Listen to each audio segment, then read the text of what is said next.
on Game's new record. I'm working. I did a single for Jim Jones. What else? Nas. Work with Nas, and I have a couple records that I want to play that I just started on. This is like exclusive, not even out yet, but this is for hopefully Nas's next record, which they're still working on right now.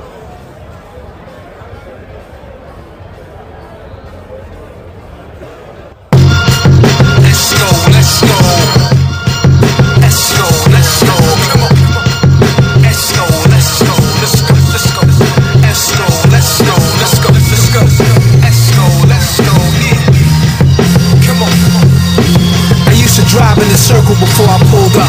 Now I just go up. They know when I got it tucked. Tip the doorman.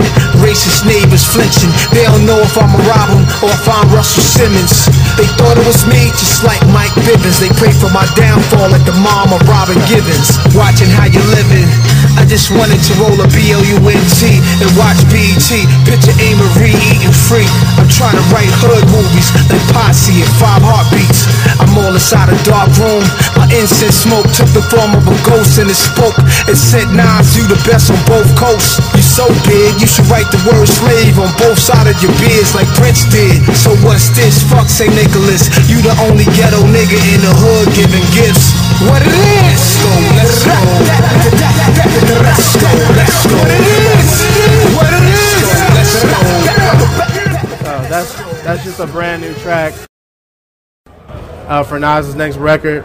And it's like, what happened with that is they actually sent me the record a cappella, and I sent it back to them with this track, and they went crazy. You know what I mean? Like, they were just like, oh, my God, we want to take this to the streets right now. Like, this needs to be on the street. Because everybody that I play that record for, that's exactly what Nas needs to be rapping over. You know what I mean? And everybody is really like, I know what I want to hear him on. You know what I'm saying? So, the fact that he heard it and he was just like, they were like, the response immediately was like, yo, we need to put this out. You know what I mean? So to actually get those kind of results, you know what I mean? Just by, and everything in that track is dirty. There's drum loops going on. There's all kind of stuff. And I actually brought the actual track as well. But basically, like, I've been creating my own loops and my own samples, and I put them in Recycle and chop them up, and then import them in the Reason. Then I'm free to do whatever at that point. And this is like the actual sample,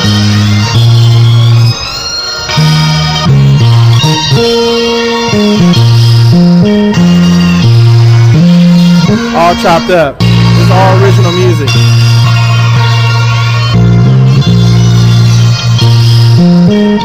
And then this is the end result.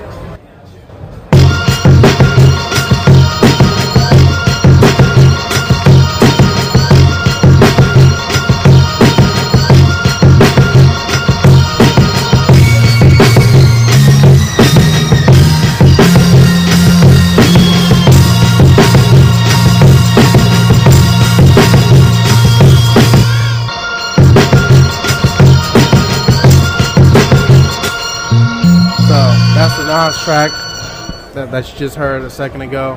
And, all these records are done with no sampling at all. You know what I mean? Like, Reason it's a different way of making hip-hop music because, with the ASR-10, you can immediately put a sample in and start chopping it up, whereas you have to be a little more premeditated with this. You have to go and chop all your samples and then bring them in and then start going to work. You know what I mean?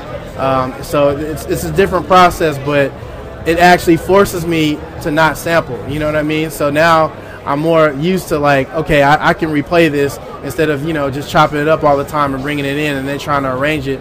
Now I can replay it within the program, or just take make my own samples, chop them up, and then layer on top of it.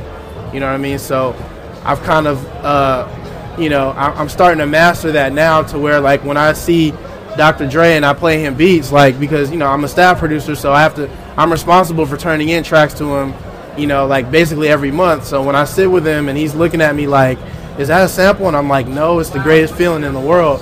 because he thinks everything that I've been turning in is a sample. He thought the Jay-Z record was a sample. You know, he thought that the 50 record was a sample.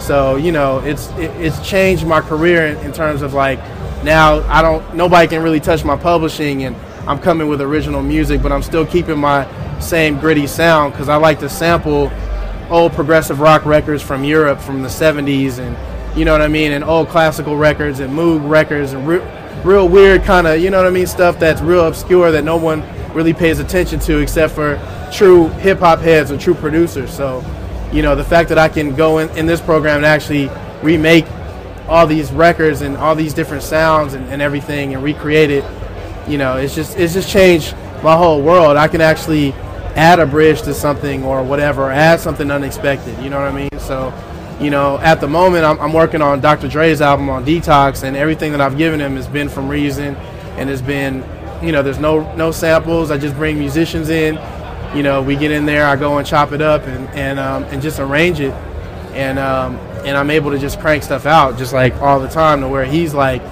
you know, I have a lot of records slated for that album, you know what I mean? So, you know, and that's probably the highest, you know, anticipated album coming in hip-hop, almost in music, you know what I mean? Everybody's waiting for Dr. Dre's next record. So, you know, the fact that, you know, he's, you know, and he's really detailed, mix-oriented sonically, you know what I mean? So if you bring him a record and it sounds like crap, he's going to tell you, you know what I mean? But I've been fortunate enough to, you know, where he's heard everything, and he's like, man, like, you've really stepped it up to the point where, you know, he's calling me, asking me my opinion on how stuff sounds, or, you know, my opinion on beats that maybe he's making, you know what I mean?